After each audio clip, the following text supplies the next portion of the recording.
Suatu zaman, hiduplah seorang raja yang memiliki putri yang sangat cantik.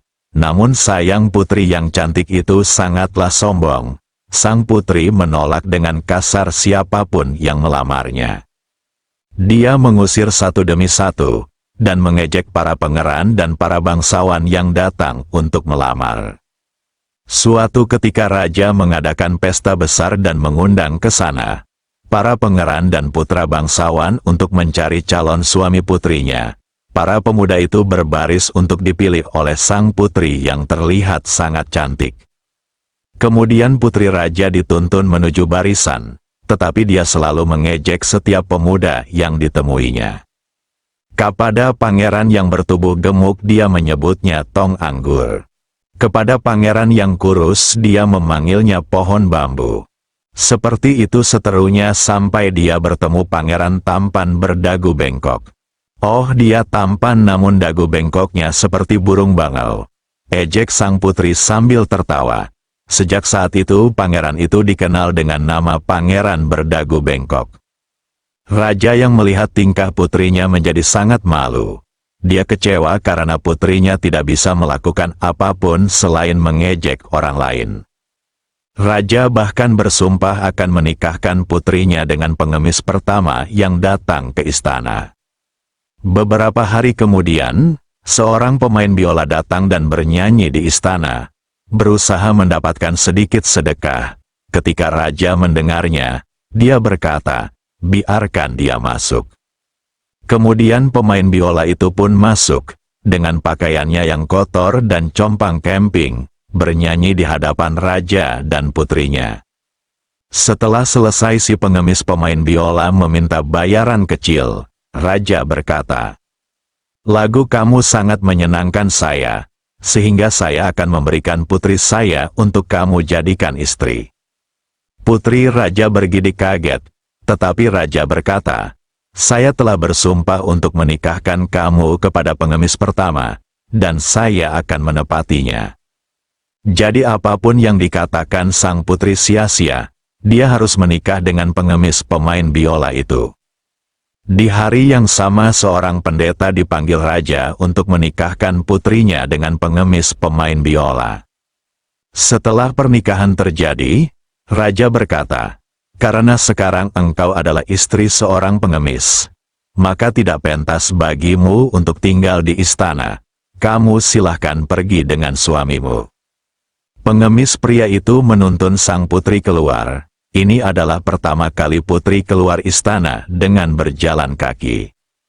Beberapa hari mereka berkelana, sampailah mereka di sebuah hutan besar yang lebat dengan burung-burung berbagai macam warna hidup di sana. Takjub dengan apa yang dilihatnya, putri pun bertanya, "Hutan yang indah itu milik siapa?" "Itu milik pangeran berdagu bengkok. Jika kamu telah memilihnya, hutan itu akan menjadi milikmu." "Oh, aku orang yang menyedihkan. Andai saja aku memilih pangeran berdagu bengkok." Setelah itu mereka melintasi padang rumput, dan putri pun bertanya lagi, "Siapa yang memiliki padang rumput hijau yang indah ini?" "Itu milik pangeran berdagu bengkok. Jika kamu telah memilihnya, hutan itu akan menjadi milikmu." "Oh, aku orang yang menyedihkan. Andai saja aku memilih pangeran berdagu bengkok." Kemudian mereka berjalan melewati sebuah kota besar, dan dia bertanya lagi, "Siapa pemilik kota besar yang indah ini?" "Itu milik pangeran berdagu bengkok. Jika kamu telah memilihnya, kota ini akan menjadi milikmu." "Oh, aku orang yang menyedihkan. Andai saja aku memilih pangeran berdagu bengkok."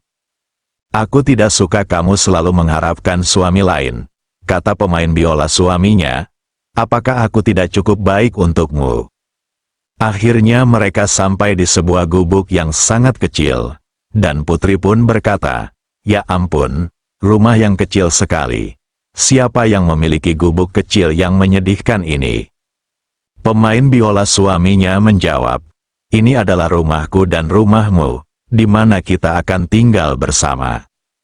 Dia harus membungkuk untuk masuk ke pintu yang rendah, di mana para pelayan, kata putri raja. Pelayan apa? Jawab pengemis itu. Kamu harus melakukan sendiri apa yang ingin kamu lakukan. Sekarang buat api segera, didihkan air, jadi kamu bisa memasakkan sesuatu untukku makan. Aku sangat lelah. Tetapi putri raja tidak tahu apa-apa tentang menyalakan api atau memasak, dan pengemis itu harus membantu dirinya sendiri untuk menyelesaikan apapun. Setelah selesai makan, mereka pergi tidur. Keesokan harinya, pemain biola suaminya membuatnya bangun pagi-pagi untuk melakukan pekerjaan rumah. Selama beberapa hari mereka hidup dengan cara ini, sebaik yang mereka bisa, tetapi mereka akhirnya kehabisan bahan untuk dimasak. Kemudian laki-laki itu berkata, "Istriku, kita tidak bisa lagi makan dan minum di sini dan tidak menghasilkan apa-apa.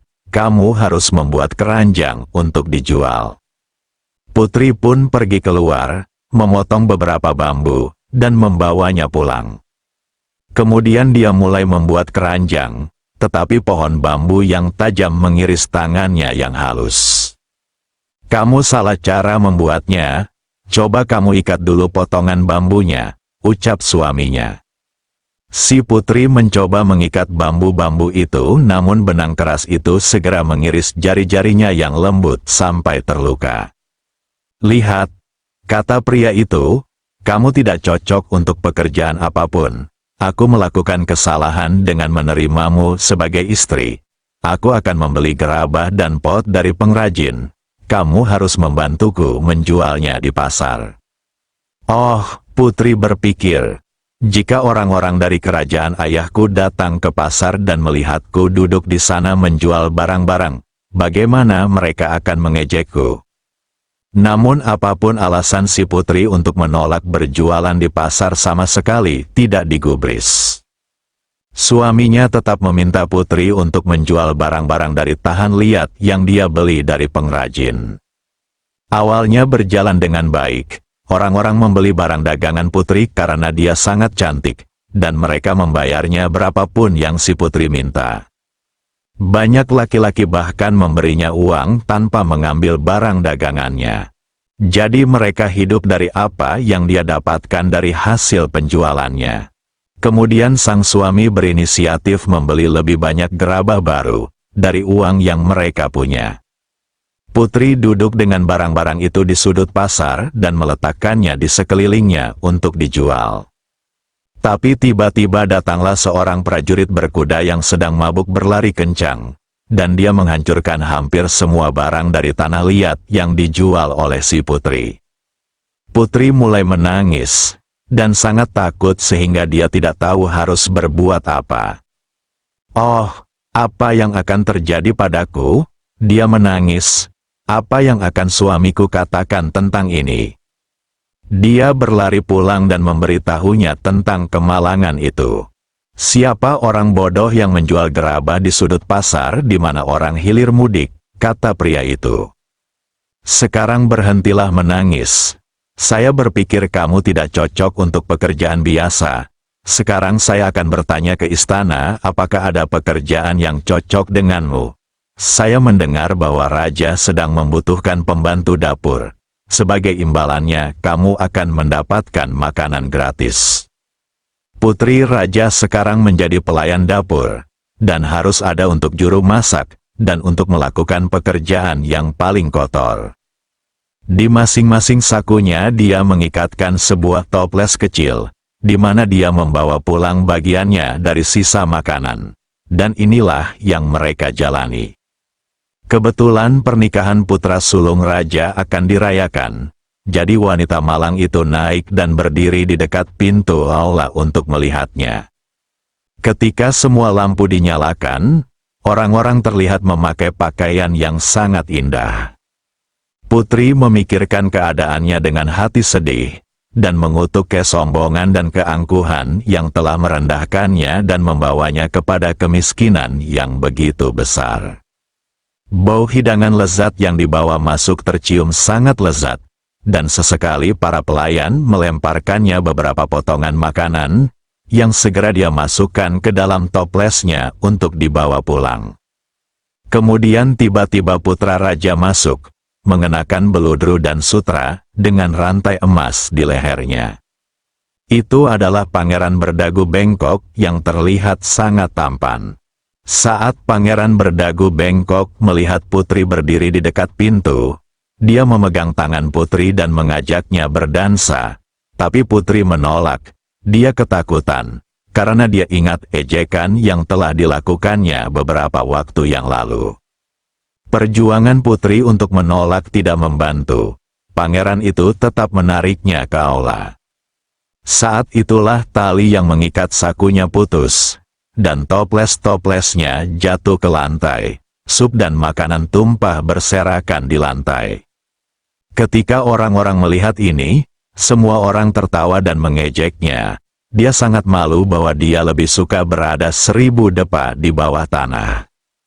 Dia melompat keluar pintu dan ingin melarikan diri. Tetapi seorang pria menyusulnya di tangga dan membawanya kembali.